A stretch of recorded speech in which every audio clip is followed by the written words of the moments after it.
চলে আসলাম আজকে দুপুরে নিয়ে।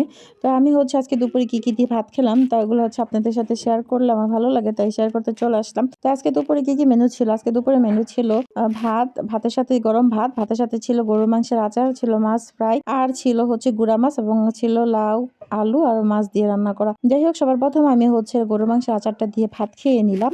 এই গরুর মাংসের আচারটা দিয়ে ভাত খেতে এত ভালো লাগতেছে যে প্রত্যেকটা লোকমা আমার মনে হইতেছিল যে এই আচারটা কেন আমি আগে বাসায় তৈরি করলাম না। যদি এটা তৈরি করতাম তাহলে এটা স্বাদটা আমি আর আগে পেতাম।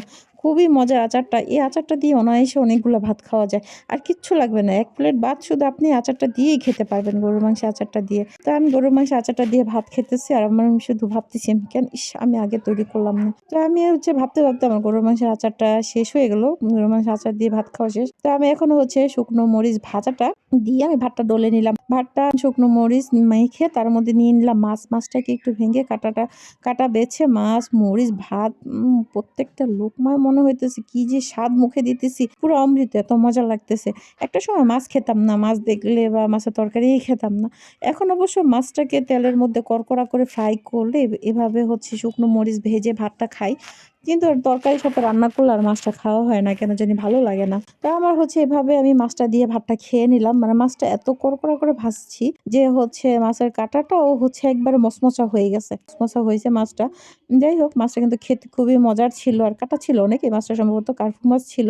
মাছে অনেক কাটা থাকে, কাটার জন্য কিন্তু বেশিরভাগ মানুষ হচ্ছে অনেক সময় মাছ খায় না। আর বাচ্চারা তো সবার আগেই খায় না, এই কাটার ভয় বাচ্চারা মাছই খায় না। তারপরে হচ্ছে দেখেন মাছটা এত মজা হয়েছে ভাজেই, আর একবারে কড়কড়া হয়ে গেছে, একবারে মসমস, তো খেতে খুবই ভালো লাগতেছিল।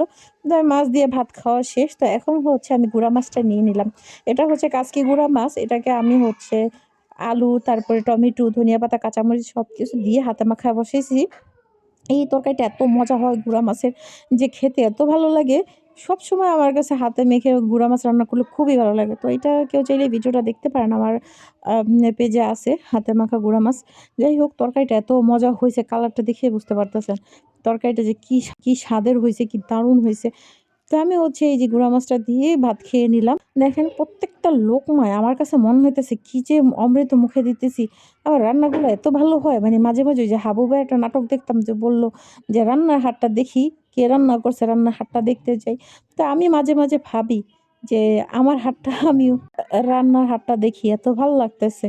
তো এখন আমি আর কার হাত দেখবো? এটা তো আমারই হাত, আমার দেখার আমার কি আছে? যাই হোক, নিজের ঢোল আর নিজে বেশি নাই পিটাই। তারপর আবার ছিঁড়ে যাবার বা ফেটে যাওয়ার চান্স থাকে।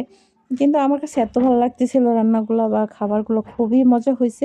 সবাই খেয়ে মাশাআল্লাহ অনেক ভালোই বলছে অনেক বা দারুণ হইছে। তারপরে হচ্ছে এই যে দেখেন কথা বলতে গুঁড়া মাছ দিয়ে ভাত খাওয়া শেষ। তো এখন হচ্ছে আমি লাউ শাক দিয়ে, আলু দিয়ে আর ওই যে মাছ দিয়ে রান্না করছি, মাছটা নিই নেই। শাক আর আলু ঝোল নিয়ে নিলাম। অল্প একটু ভাত ছিল, ওটা দিয়ে আমি লাউ শাক দিয়ে ভাতটা আমি এখন শেষ করব। প্রত্যেকটা লোক মনে হচ্ছে খুবই মজা হয়েছে শাকটা। আর এই সিজনে শাকটা বেশি পাওয়া যায়, খেতে খুবই ভালো লাগে। তো এই যে আপনাদের সাথে কথা বলতে আপনার খাওয়াও শেষ। তো এই যে দেখেন সবগুলো ভাত খেয়েছিল ২ টা লাউ ডাঁটা। ডাঁটাটাকে আমি ভালো করে চাবায় খাইয়া নিতেছি। এই লাউ ডাঁটা দিয়ে ভাতটা যখন লাউটা চাবাই, লাউ ডাঁটাগুলো চাবাইতে এত ভালো লাগে। তো লাউ ডাঁটা যে খাওয়া শেষ, তারপরে হচ্ছে আমি ভালো করে প্লেটটাকে কেচে কুচে খেলাম। তারপরে যে দেখেন আমার হাতেও কিছু নেই, এত দুর্দান্ত সুন্দর করে আমি খেলাম। দেখেন আমার নিচে একটা ভাতও পড়ে না। আমি কিন্তু অপচয় করি না, অপচয়কারী শয়তানের ভাই। যা খাবেন তা নিবেন। বেশি